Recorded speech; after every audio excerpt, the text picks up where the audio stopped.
Hello students, okay, after we talk about the second conditional, now let me explain to you the third conditional atau conditional sentence tipe ketiga. Baik, jadi kita lihat sama seperti tadi, kita mulai dari unsur kebahasaan atau struktur. Jadi tetap sama, dimulai dari condition, diikuti dengan result, namun kalimatnya seperti ini. If you had studied, you would have gotten a good score. Jadi kalimatnya sedikit panjang karena ini struktur kebahasaannya akan sedikit berbeda. Kita mulai dari if clause. Jadi di tipe ketiga atau third conditional, if clause diikuti oleh past perfect, suatu kejadian yang sudah terjadi di masa lampau. Dan rumusnya adalah seperti ini. Subject, which is you, subjeknya adalah you, terus diikuti dengan had, dan kemudian diikuti dengan verb bentuk ketiga. Jadi studied di sini adalah bentuk ketiganya dari study. Oke. Kemudian pause, jangan lupa koma kalau if clause-nya di depan. Kemudian diikuti dengan subject you, diikuti would have. Nah, di sini would have. Dan diikuti verb 3 juga. Jadi di sini gotten atau gotten itu adalah bentuk ketiganya dari get.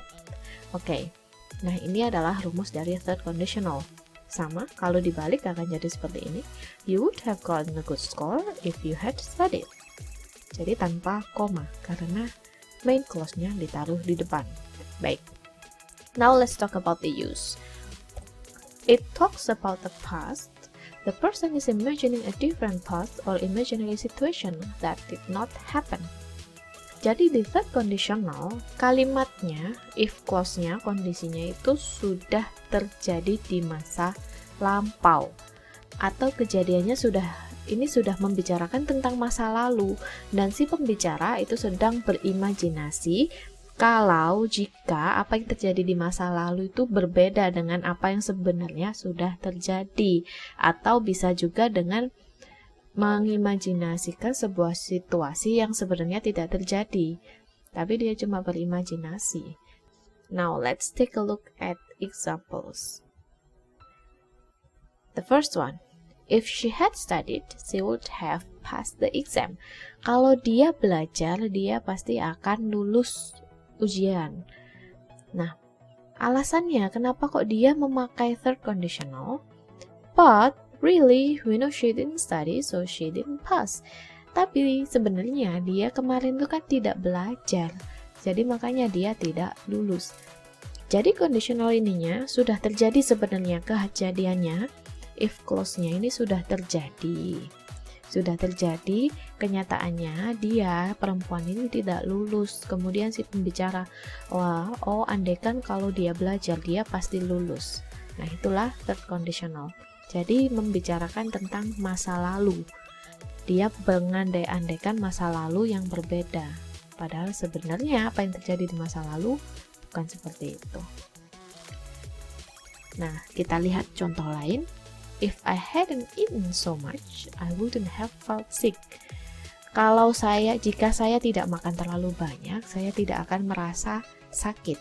Nah, tetapi pada kenyataannya dia sudah makan banyak. Itulah kenapa saat ini dia merasa sakit perutnya, kayak gitu. Itulah kenapa dia ngomong, kalau di bahasa Indonesia mungkin nanti kayak gini. Andaikan ya kemarin aku nggak makan banyak-banyak, pasti perutku nggak akan sakit. Nah, tapi kenyataannya kemarin dia makan banyak kan, itulah kenapa dia saat ini merasa sakit. Jadi bisa dibilang menyesal. Karena menyesal akhirnya berandai-andai, kayak gitu. Oke. I would have gone to your party if I hadn't been sick. Saya pasti sudah pergi ke pestamu kalau aku tidak sakit. Nah, menggunakan third conditional. Kenapa? Nah, ini, but I was sick so I couldn't go to the party. pada kenyataannya dia sakit. Itulah kenapa dia tidak bisa pergi ke pesta. Nah, perlu diingat bahwa semua ini tuh sudah terjadi di masa lampau.